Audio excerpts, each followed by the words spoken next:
来看台南的消息，台南有一个桃园计程车司机伫网络顶面写文章，伊讲啊，伊这就是要去做生日的越南籍的人客，结果呢，未曾载到位，因直接伫车顶就咧乌白咧牵鸡卵糕。司机大声跟因发，对方嘛唔睬唔听，从咧椅仔内面呢用到有够乱，有够垃圾，所以呢险险就发生车祸。这个司机呢有够生气，规气直接将车就驶去派出所。结果其中一个义工呢，一个看到警察赶紧要走，警方捉偌久呢，约30公尺、300公尺才甲掠到，发现讲对方是逃走移工，马上将伊移送专勤队去侦办。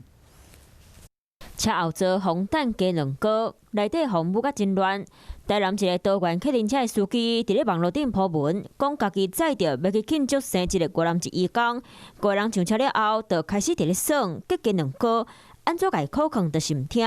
司机气死啊，直接甲因送去派出所。毋过才拄落车要报案。倒一个穿靴仔的查甫人为车窗亮出来，想要让降酸，警察开始约查甫人落到这个路口，尾也甲总算压伫咧涂骹，